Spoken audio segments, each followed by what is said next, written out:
sahabat pendengar setia. Selamat datang di tempat di mana kenyataan dan kegelapan saling bertabrakan. Channel ini menyajikan kisah-kisah misteri, urban legend, dan cerita horor lainnya yang mungkin pernah kalian alami. Bersiaplah, karena setiap cerita mungkin lebih dekat dengan hidupmu dari yang kamu kira. Kamu sedang mendengarkan kisah dari channel Dongeng Sebelum Tidur.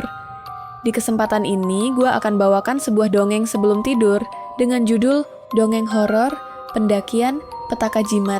Jangan lupa, matikan lampu dan kunci pintumu. Dan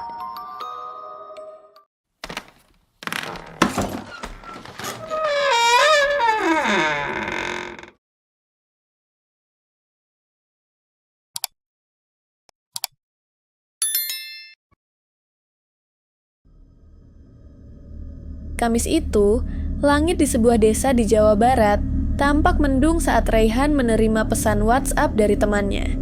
Denny, sahabat lamanya, mengajaknya mendaki sebuah gunung yang konon katanya terkenal angker. Raihan tidak langsung membalas, karena saat itu ia sedang asik berolahraga. Tak lama kemudian, ponsel Raihan berdering. "Halo Han, gimana? Bisa nggak temenin gua nanjak minggu ini? Kita berangkat Jumat malam ini." Suara Denny terdengar antusias dari seberang. "Waduh, gimana ya? Bukannya gua nggak mau, Den. Tapi biasanya weekend suka ada acara dadakan," jawab Raihan. "Ya elah, kayak bukan anak gunung aja loh," balas Denny cepat. "Lu ngajaknya dadakan sih, gue juga butuh persiapan." "Gimana lagi, Ray? Tadinya kantor gue mau ke pantai, rencana diubah, malah jadi naik gunung. Ya udah ke pantai aja, jangan ke gunung," canda Raihan. "Ngehe lu," sahut Denny sambil tertawa. Tapi pas voting, lebih banyak yang milih gunung. Mungkin karena jenuh sama panasnya Jakarta. "Ya elah, lagian kita juga udah lama gak mendaki bareng," bujuk Denny lagi. "Malu lah, Den. Gua kan gak kenal temen-temen kantor lu. Ntar gua malah kaku gak jelas." Anak gunung bilang malu. Cemen. Percakapan mereka berlangsung hingga 30 menit. Entah dengan jurus apa, Denny akhirnya berhasil meyakinkan Raihan. Ia pun setuju ikut dalam pendakian itu. "Entar kita ketemu di base camp Mang Ujang, kayak biasa," kata Denny mengakhiri panggilan. Sore itu, Raihan menyelesaikan olahraganya dan pulang ke rumah. Langit semakin gelap, dan azan maghrib pun berkumandang. Jumat, pukul 19.05. Setelah menunaikan salat maghrib dan isya, Raihan membuka pesan dari Denny. "Ray, gua sama rombongan udah stay di base camp. Sekalian siapin peralatan. Besok pagi kita mulai naik. Kalau bisa lu datang sorean, bantuin gua lengkapi perlengkapan tim." "Oke," balas Raihan singkat. Tanpa menunda, Raihan langsung menyiapkan perlengkapannya sebelum tidur. Semua ia masukkan ke dalam ransel 65 liter. Perlengkapan tidur, alat masak, dan kebutuhan pribadi. Setelah salat Jumat, Raihan pamit kepada kedua orang tuanya. Tak banyak yang diucapkan. Ayah dan ibunya hanya berpesan, "Hati-hati ya nak." Raihan mencium tangan mereka, lalu menyalakan motor tuanya yang masih kinclong dan terawat. "Assalamualaikum." "Waalaikumsalam," jawab mereka serempak. Setelah 45 menit berkendara, Raihan tiba di base camp Mang Ujang. Ia memarkirkan motornya, lalu matanya mencari-cari keberadaan Denny. Tak lama, ia melihat Denny sedang menyantap semangkuk bakso di seberang parkiran. "Gak aneh," gumam Raihan sambil berjalan ke arah Denny. "Mang, biasa," serunya ke tukang bakso. Mereka pun tertawa dan saling menyapa.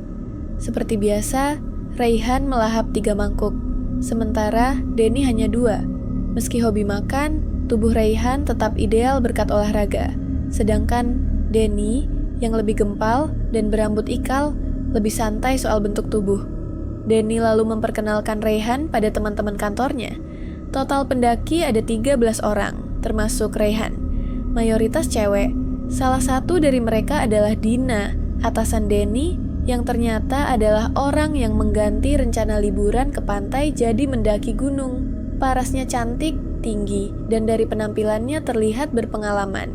Sore itu, mereka bercengkerama sambil menyeruput kopi usai salat asar. Raihan lebih banyak diam, seperti biasa. Malam pun tiba. Mereka bersiap beristirahat demi pendakian esok hari. Azan subuh berkumandang. Udara dingin dan hening khas desa pegunungan menyelimuti pagi itu. Usai salat, mereka berkumpul di lapangan samping base camp.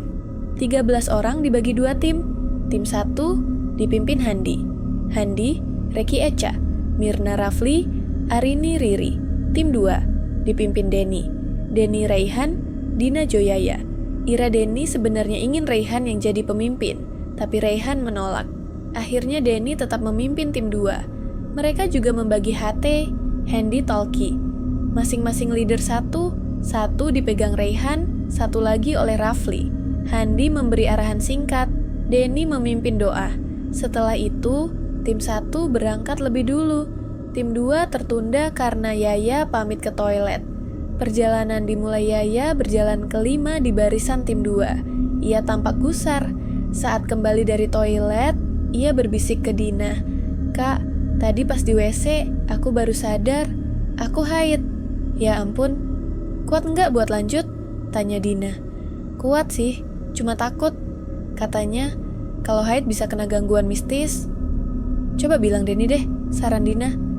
Yaya hanya menggeleng, malu. "Diam-diam," Raihan, yang berjalan paling belakang mendengar percakapan itu. Dina pun mendekatinya. "Lo teman seangkatan Denny ya?" "Ah, iya. Saya teman mendaki Denny, Bu." "Bu, emangnya gue kelihatan tua ya?" "Ya ampun. Aku ini kakaknya Ira, pacarnya Denny. Kita mungkin seumuran." "Memang usia Ira berapa, Bu?" 28 tahun. Gue beda 3 tahun sama dia." "Hah? Denny sama Ira aja lebih tua Ira 2 tahun, Bu. Saya sama Denny seumuran." "Waduh, berarti gue beda 5 tahun sama lo." Tawa Dina lepas. Dina lalu membisikkan hal soal Yaya kepada Raihan. "Kalau dia nggak kuat, mending balik kanan aja, Bu." Kak," ujar Raihan sambil nyengir. Dina tertawa sampai semua orang menoleh. "Mulai dah," gumam Ira. Denny hanya tertawa sambil menggenggam tangan Ira. Mereka tiba di pos 1. Tim 1 dan tim 2 akhirnya berkumpul. Semua mengeluarkan camilan. Raihan, Denny, dan Handi duduk berdampingan sambil menyeruput kopi dan merokok. Suasana cair, banyak tawa. Namun, Yaya tetap diam. Dina lalu membicarakan soal Yaya yang haid. Beberapa anggota langsung merespons. Mirna tidak setuju jika Yaya melanjutkan. Ia sangat percaya takhayul. Jo pun mengangguk setuju. Denny menenangkan. "Nggak apa-apa, itu cuma mitos. Kita kan 13 orang juga, tapi aman-aman aja." "Bukan gitu, Den. Kita cuma khawatir aja," ucap Jo. Raihan hanya mengacungkan jempol. Denny membalas dengan menunjuk ke langit. Namun wajah Jo dan Mirna tampak tidak puas. "Benar kata Denny," tambah Handi. "Kita jangan percaya sama mitos yang nggak jelas. Cerita-cerita gitu palingan dari YouTube atau film horor." Setelah istirahat, Handi memberi arahan. "Pos 2 kita langsung lanjut. Nggak istirahat. Medannya sempit, tanahnya jelek. Kita istirahat di pos 3 aja, sambil salat dan makan." Semua menyetujui. Pendakian pun dilanjutkan. Setelah menempuh perjalanan, kurang lebih 2 jam, mereka akhirnya sampai di pos 3. Tim 1 lebih dulu tiba. Kak Dina mulai bersikap sedikit ganjen pada Raihan, karena ia terus mencandai Raihan yang dikenal pendiam. "Kakak ini selalu aja bercandain orang yang pendiam gitu," celetuk Ira. Denny tertawa lepas karena sangat mengenal karakter Kak Dina dan Raihan yang sangat bertolak belakang. "Hati-hati, Ray. Kak Dina itu janda pemburu.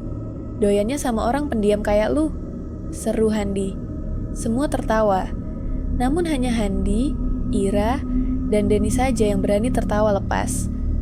Pasalnya, Kak Dina adalah atasan mereka di kantor, terkenal galak dan doyan ngomel. Tapi di balik itu, Kak Dina berhati lembut.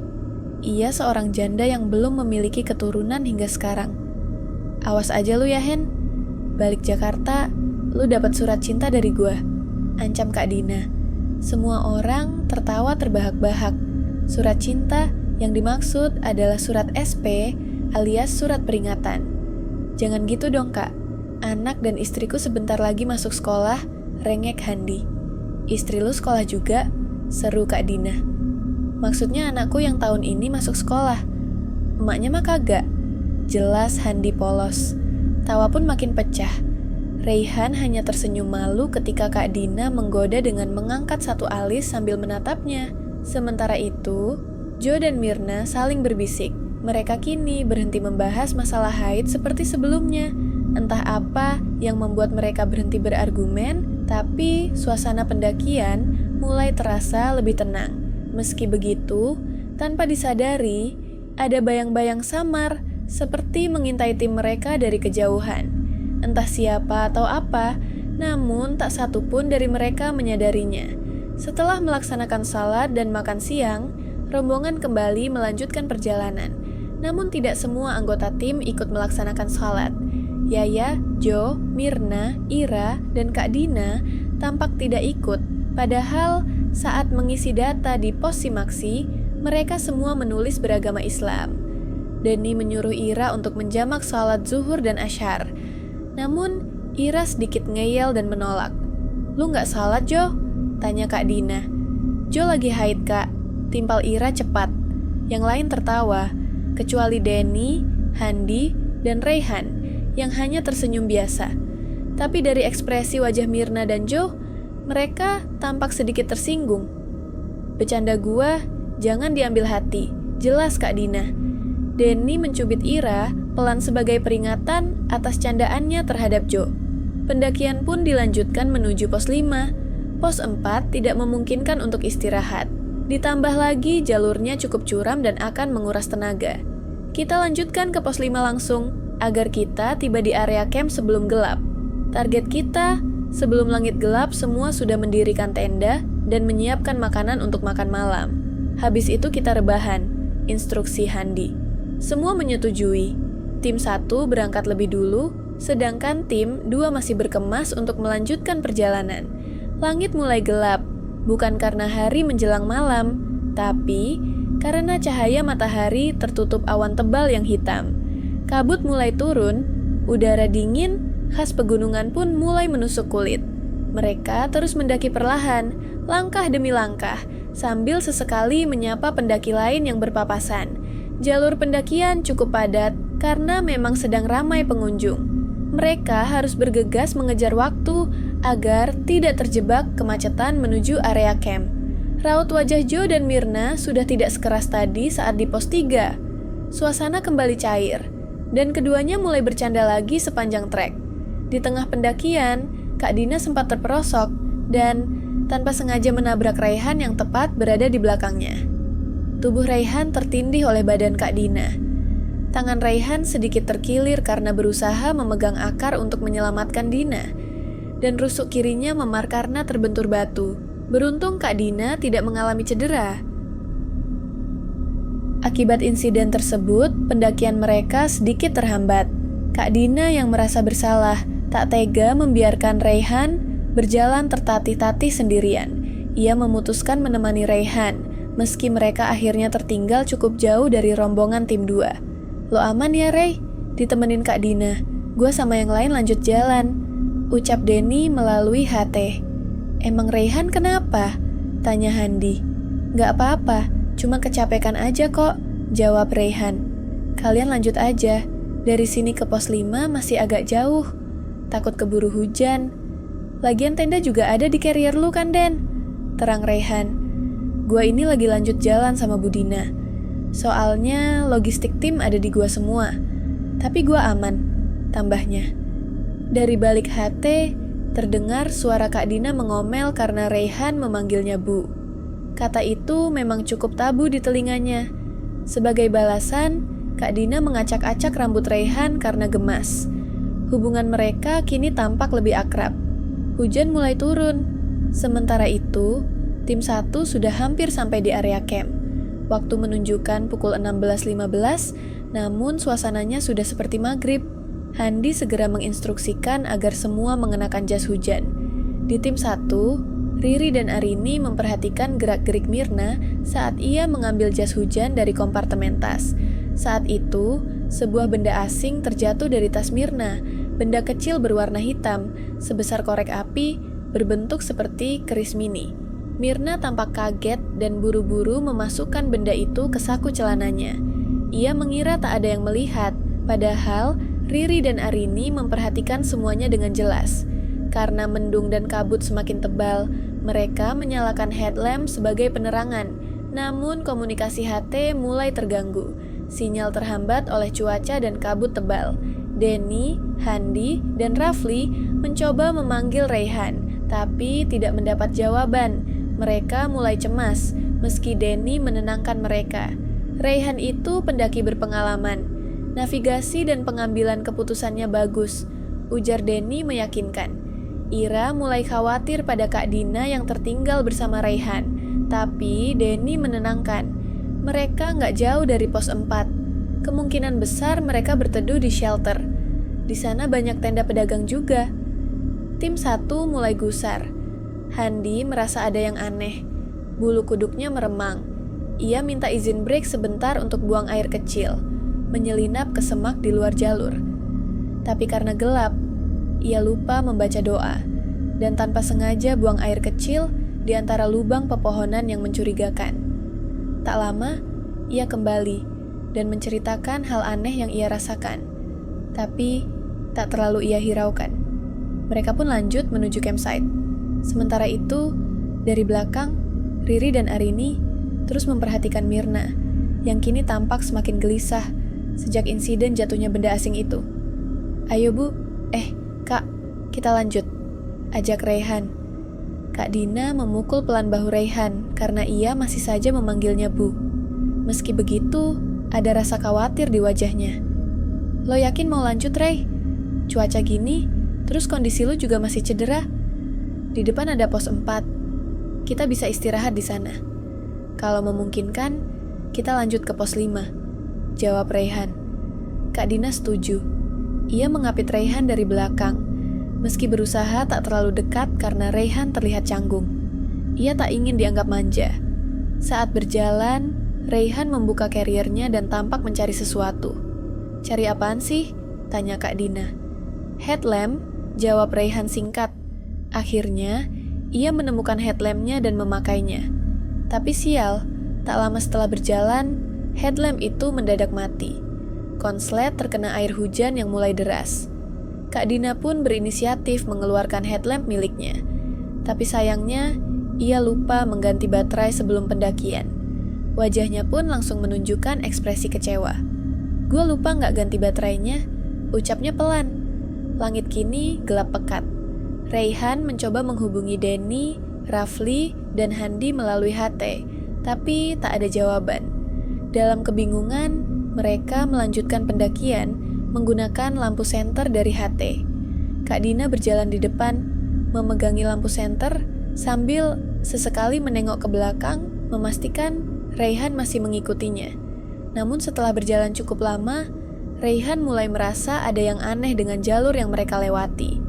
Vegetasinya terasa terlalu rapat, jalurnya pun makin terjal. Mereka bahkan harus saling bantu untuk mendakinya. Raihan meminta istirahat sebentar. Ia mengamati sekitar, mencoba mengingat jalur yang benar. Sementara itu, Kak Dina tampak mulai panik. Matanya terlihat sembab, merah, seperti sedang menahan tangis. Raihan tersendak menahan tawanya. "Ibu kenapa?" tanyanya sambil menahan tawa. "Gak," jawab Kak Dina, cepat-cepat menyeka air matanya. Raihan tertawa geli.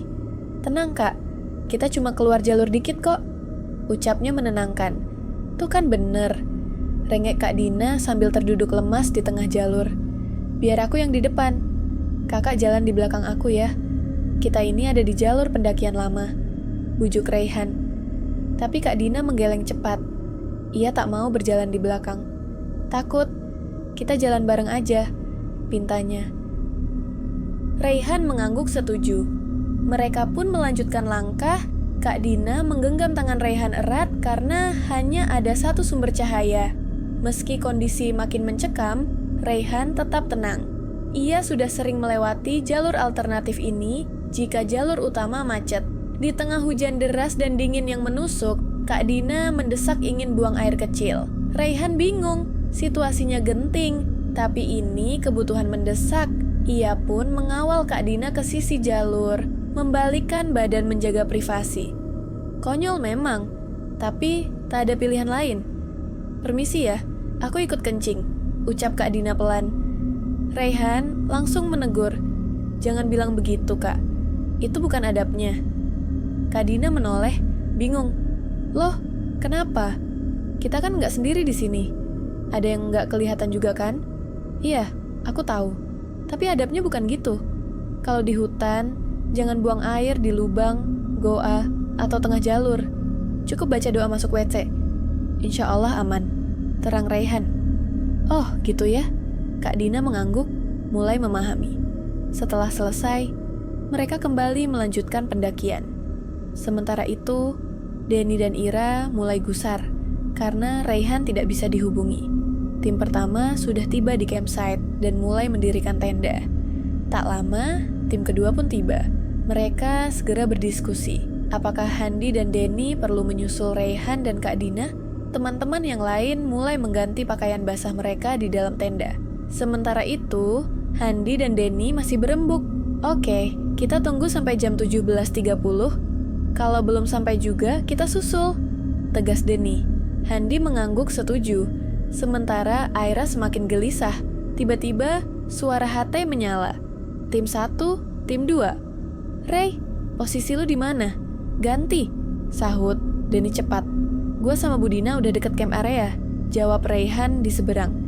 Kita di barat bro, arah puncak, ada semak, masuk aja dikit, sahut Handi. Oke, gue jalan ke situ. Semua menghela napas lega. Ira menangis pelan, bahagia karena Kak Dina selamat. Sementara itu, Mirna meminta Riri menemaninya buang air kecil. Riri pun ikut, karena ia juga ingin buang hajat. Tapi saat selesai, Riri melihat sesuatu yang aneh. Mirna terlihat seperti melempar sesuatu ke arah hutan. Riri sempat melihat benda itu, kecil dan gelap. Itu apa, Mir? Yang lu buang tadi? Tanya Riri. Ah, bukan apa-apa, Ri. Ayo cepet. Mirna terlihat gelisah dan menggenggam tangan Riri erat, menjauhi tempat itu. Riri diam. Ia tahu ada yang tidak beres. Tak lama, Raihan dan Kak Dina akhirnya tiba. Semua anggota tim sudah berkumpul kembali. Kak Dina tak kuasa menahan air mata bahagia, namun kebahagiaan itu tak berlangsung lama.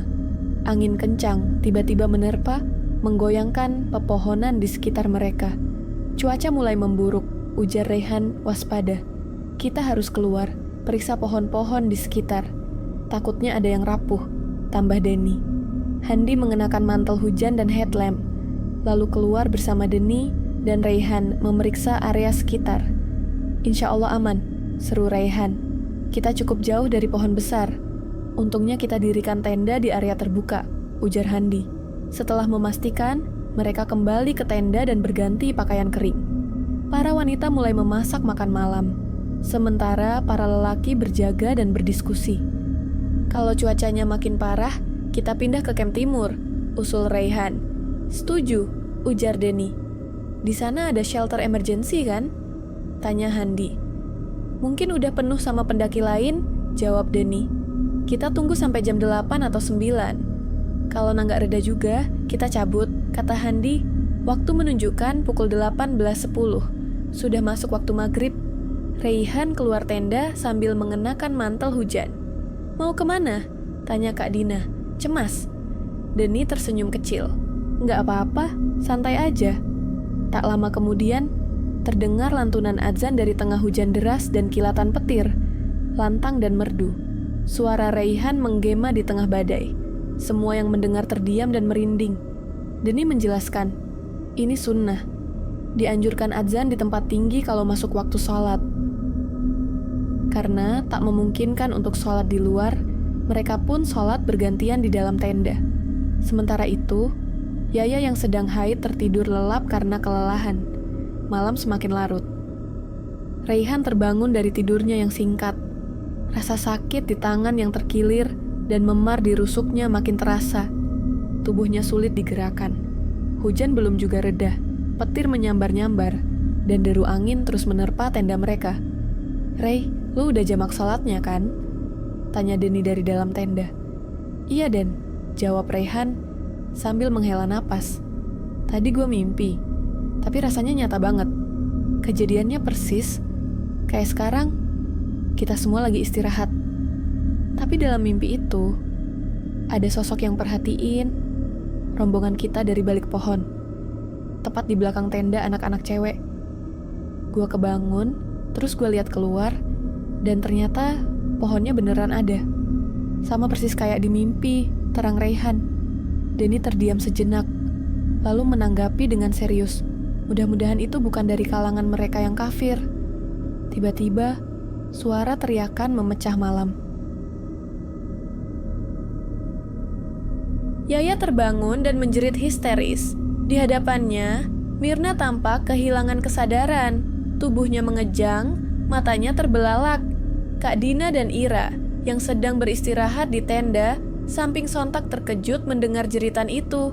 Joe, Rafli, Handi, dan Reki bergegas menuju tenda Myrna, karena tenda mereka paling dekat. Di dalam tenda, Riri dan Arini panik melihat kondisi Myrna. Handi segera masuk dan memeriksa keadaannya. Sementara itu, Ira berlari memanggil Denny dan Rayhan yang masih berada di tenda sebelah. "Sini yang," teriak Ira ke arah Denny. Ira sudah berselimutkan sleeping bag, rebahan dengan wajah tegang. Sedang Jan Kak Dina sudah mengganti pakaiannya dengan mengenakan legging pendek, sweater hoodie hitam tebal, dan kaos kaki putih setinggi mata kaki. Ia duduk di pintu tenda sambil menyeruput kopi hitam kesukaannya, menatap ke arah tenda Myrna dengan penuh cemas. Rayhan duduk menahan sakit tanpa memperlihatkan ekspresi kesakitan di wajahnya. Tiba-tiba, Myrna tertawa. Suaranya berat, terdengar bukan seperti dirinya. Ia mengucapkan kata-kata aneh, seperti mantra yang tidak dimengerti oleh siapapun. Tak lama setelah itu, tubuhnya limbung dan pingsan. Joe langsung berspekulasi. Ia menuding bahwa gangguan ini terjadi karena Yaya sedang haid. Perdebatan pun tak terhindarkan.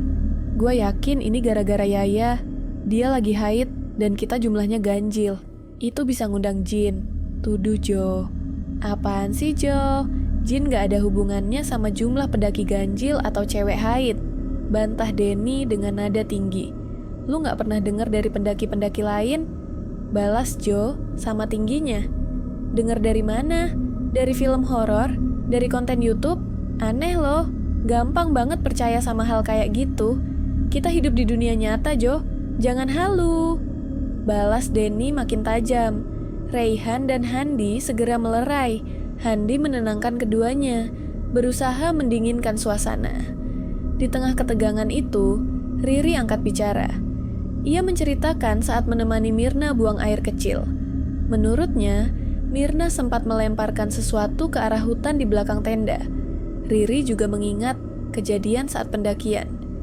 Ia sempat melihat Myrna menjatuhkan benda kecil seperti keris berwarna hitam, sebesar jari telunjuk orang dewasa. Rayhan, yang mendengar dari kejauhan, langsung mendekat. "Itu bisa jadi semacam jimat," gumamnya pelan. Semua terdiam. Rayhan kembali duduk di dekat tenda Kak Dina dan Ira. "Tenang aja, jangan anggap seseorang bawa sial cuma karena lagi haid," ucapnya menenangkan. "Alasan itu gak masuk akal sama sekali," timpal Denny. "Biar gue yang urus Myrna," tambahnya sambil masuk ke dalam tenda Myrna. Joe mendengus kesal dan memalingkan wajah. Denny dengan penuh keyakinan membaca ta'awudz, lalu dilanjutkan dengan surat Al-Ikhlas, An-Nas, Al-Falaq, dan ayat kursi. Perlahan, Myrna membuka mata. Tatapannya kosong, lalu ia menangis keras. Riri dan Arini langsung memeluknya. Echa buru-buru membuatkan minuman hangat untuk menenangkan Myrna. Suasana mulai kondusif. Tangis Myrna pun mereda.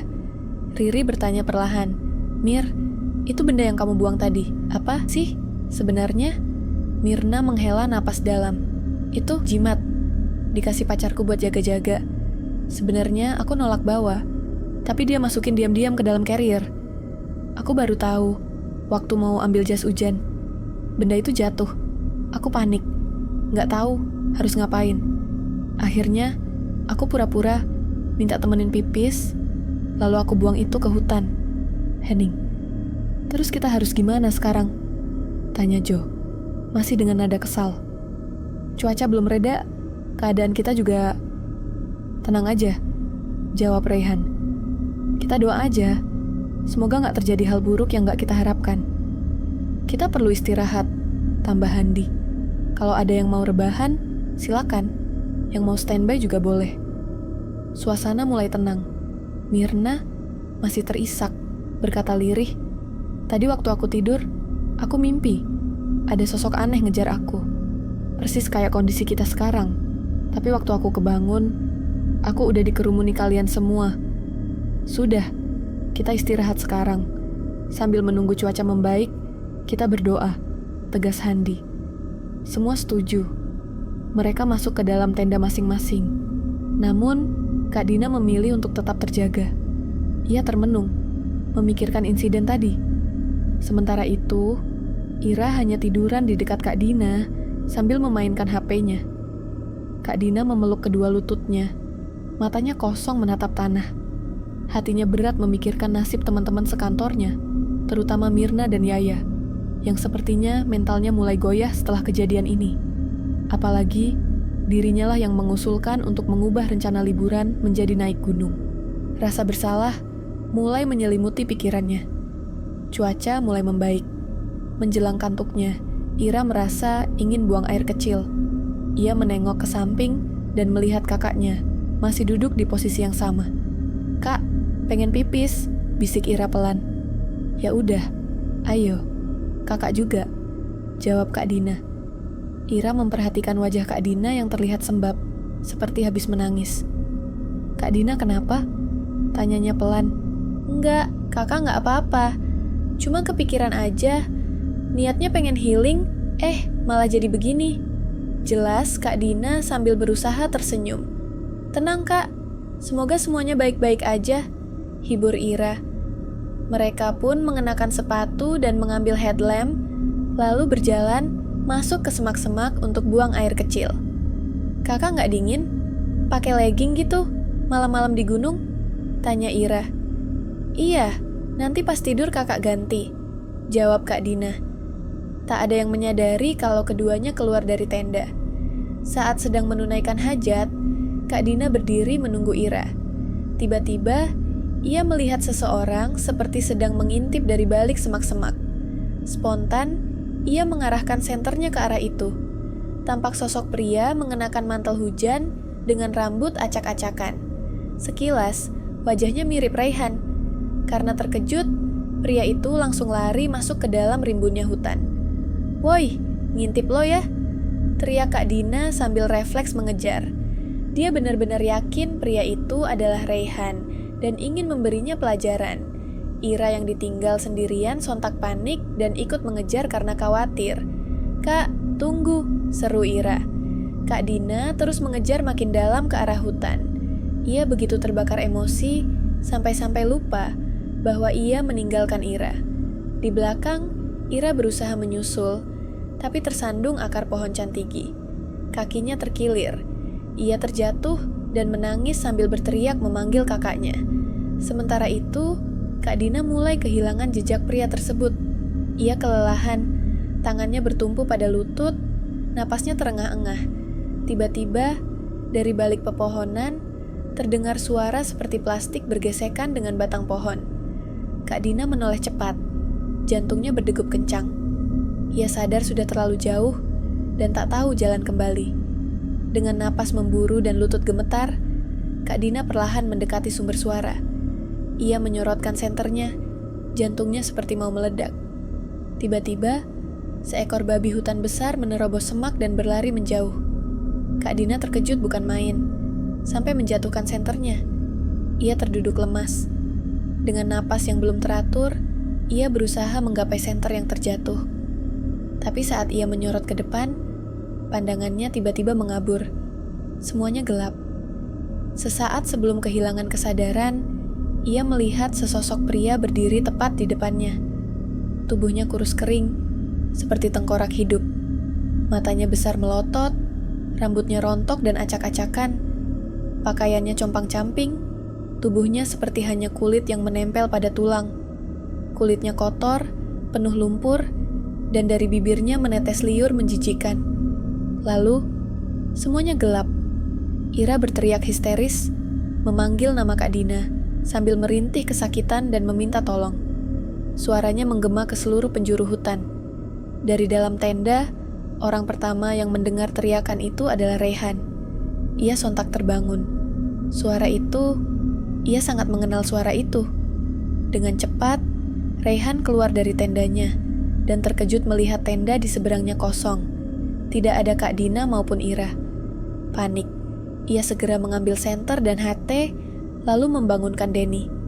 "Den, bangun Den, Ira sama Kak Dina gak ada di tenda," teriak Raihan sambil melempar satu HT ke arah Denny. Begitu memastikan Denny bangun, Raihan langsung berlari menuju arah suara teriakan Ira. Cahaya senternya menghilang di balik semak-semak lebat yang tertutup kabut. "Woi Ray, tunggu," teriak Denny. Namun Raihan tak menghiraukannya. Ia berbicara lewat HT sambil terus berlari menembus hutan. "Den, arah belakang tenda. Terus lurus." Ira kakinya terkilir. "Kak Dina hilang. Lu cepet kesini, temenin Ira. Gue cari Kak Dina." Ira yang menangis kesakitan menunjukkan arah Kak Dina berlari. "Lo tunggu Denny di sini ya, Rah. Nyalain senter, sorot ke atas, biar Denny bisa lihat posisi lo," ujar Raihan cepat sebelum kembali berlari menerobos rimbunnya hutan. Di tenda yang lain, Mirna kembali kerasukan. Teriakannya mengguncang suasana malam. Semua anggota tim terbangun dalam kepanikan. Keadaan semakin mencekam saat mereka menyadari bahwa Kak Dina, Ira, Raihan, dan Denny tak ada di tempat. Handi segera mencari HT. Ia mengecek milik Raihan dan Denny, tapi keduanya tidak ada. Dengan sigap, Handi menyalakan HT miliknya dan mencoba menghubungi mereka. "Den, Ray, posisi lo di mana? Gua panik, lo berdua sama Kak Dina dan Ira gak ada." Beberapa detik kemudian, suara Denny terdengar dari HT. "Ira di sini, gue lagi gendong dia balik ke tenda. Ada insiden dikit, nanti gue jelasin di tenda." Tidak ada suara dari Raihan. Sinyalnya kemungkinan di luar jangkauan. Sementara itu, Handi fokus menangani Mirna yang masih kerasukan.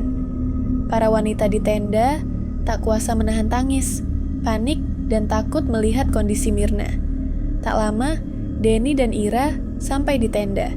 Ira menangis histeris. Ia sangat mengkhawatirkan Kak Dina yang hilang di tengah hutan, mengejar sosok misterius yang sekilas mirip Raihan. Rafli, Joe, dan Reki membantu Denny membawa Ira ke dalam tenda. Ira langsung masuk dan menangis sejadi-jadinya. Handi keluar dari tenda Mirna dengan wajah cemas. Sebelum pingsan tadi, Mirna sempat berteriak dan tertawa keras, suara berat seperti laki-laki tua. Ia sempat mengucapkan kalimat menakutkan. "Jangan seenaknya. Kamu tidak bisa membuangku di sini hanya karena kamu tidak ingin membawaku. Atau akan kubawa jiwa anak ini sebagai gantinya." Semua yang mendengarnya gemetar. Hanya Denny yang mencoba tenang, walau wajahnya pun mulai pucat. Ia menyalakan kembali headlampnya, bersiap menyusul Raihan yang belum kembali. Namun sebelum ia sempat melangkah, HT kembali menyala. Suara Raihan terdengar jelas. "Gua udah nemuin Kak Dina. Alhamdulillah, dia baik-baik aja, meski sekarang lagi pingsan." Mendengar hal itu, semua langsung mengucap syukur. Suasana yang tegang perlahan mencair dengan rasa lega. Ira menangis semakin kencang. Tapi kali ini, karena haru dan bahagia. Kakaknya berhasil ditemukan. Raihan akhirnya menemukan Kak Dina, tergeletak tak sadarkan diri di balik sebuah pohon besar. Ia terkejut.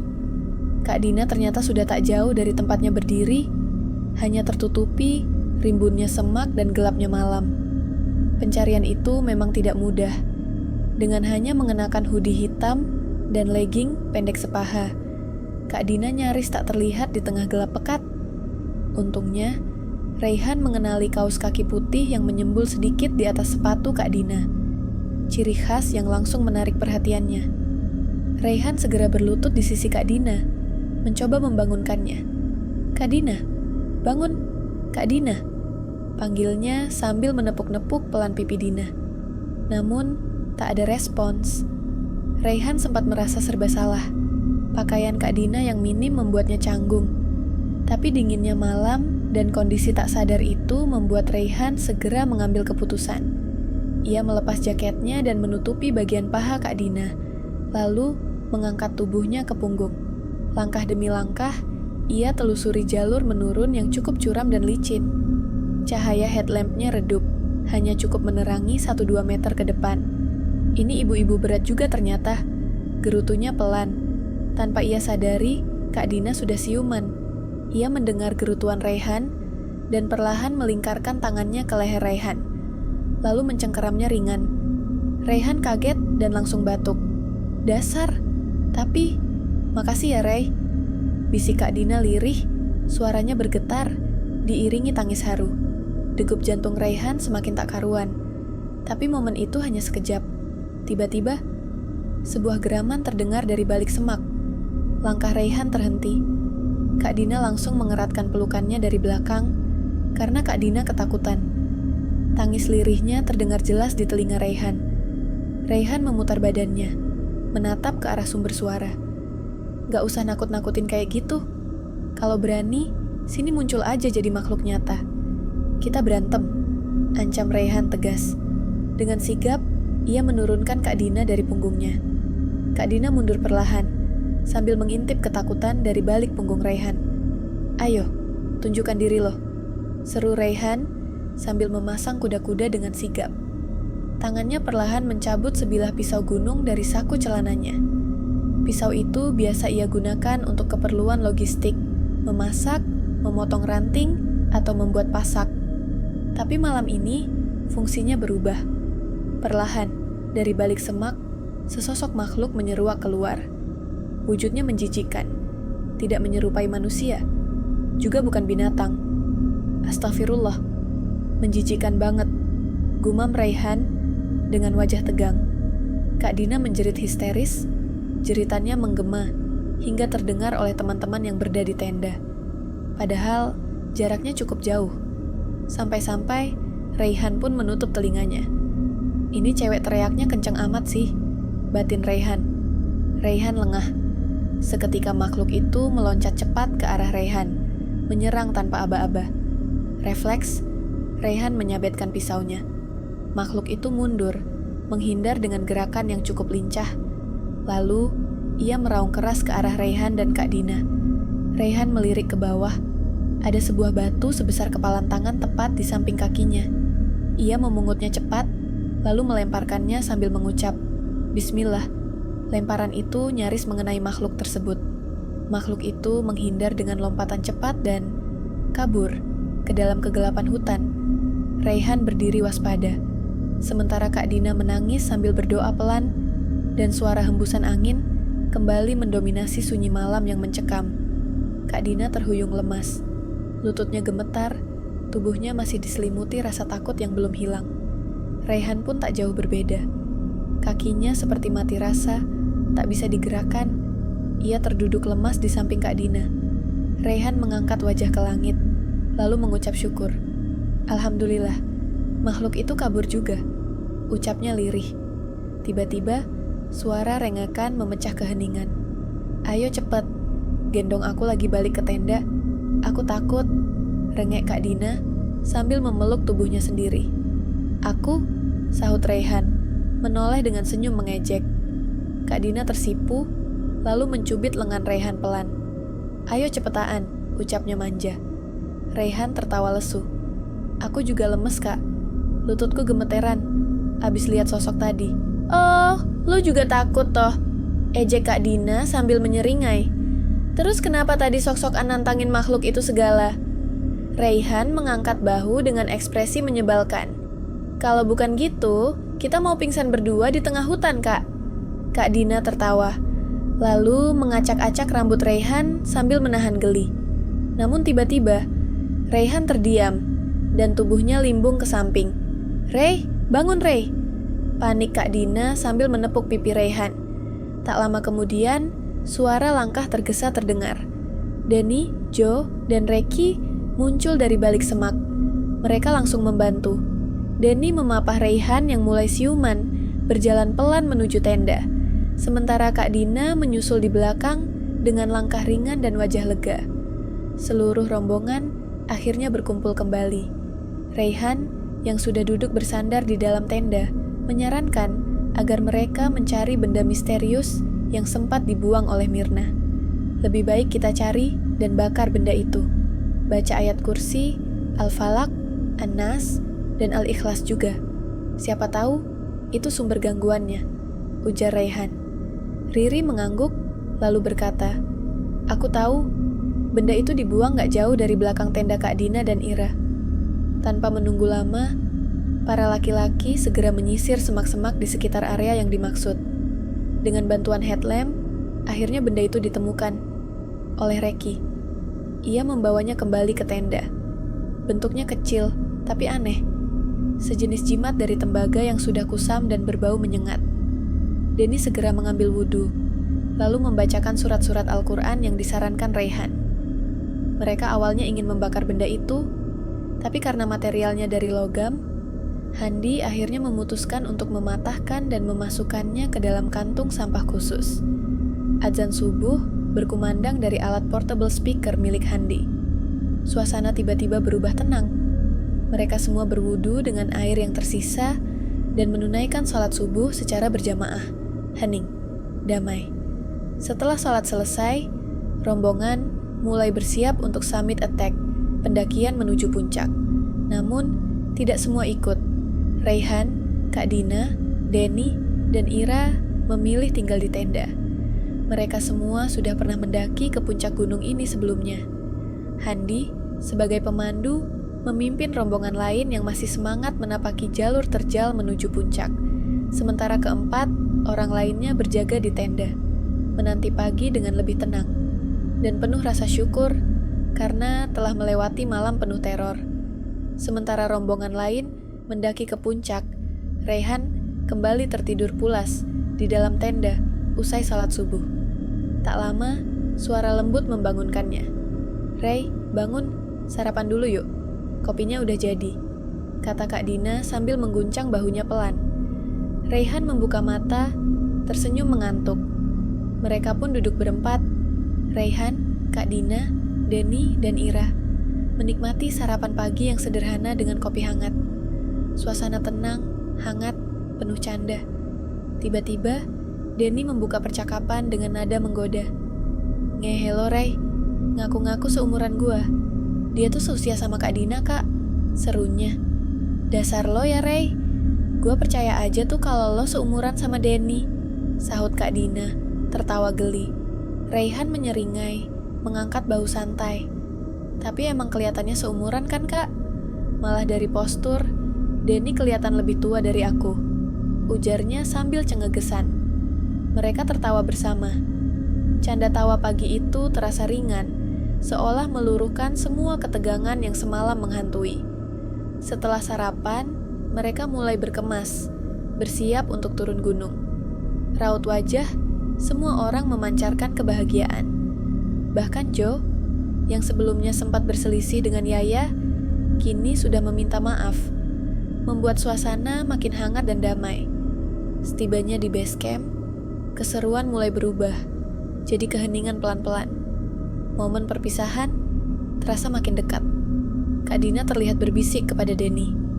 Entah apa yang dibicarakan, tapi sorot mata mereka menyiratkan kesedihan yang ditahan. Sementara itu, Raihan sudah bersiap di atas motornya, helm di tangan, ransel tergantung di bahu. "Aku pamit duluan ya, balik," ucapnya sambil tersenyum. Satu persatu mereka menyalami dan memeluk Raihan. Semua, kecuali Kak Dina. Ia hanya diam, berdiri dengan tangan terlipat. Raihan menoleh, tersenyum nakal. "Ibu Dina, aku pamit pulang ya. Assalamualaikum," godanya. Kak Dina menjawab singkat, agak ketus. Tapi ada senyum kecil yang tak bisa ia sembunyikan. "Waalaikumsalam." Dalam perjalanan pulang, Raihan mampir sejenak ke sebuah pom bensin untuk mengisi bahan bakar. Sambil menunggu, ia membuka ponsel dan mengecek WhatsApp. Ada satu pesan masuk dari nomor yang belum ia simpan. "Hati-hati di jalan ya. Terima kasih, Dina." Raihan tersenyum. Pesan itu singkat, tapi cukup untuk membuat dadanya hangat.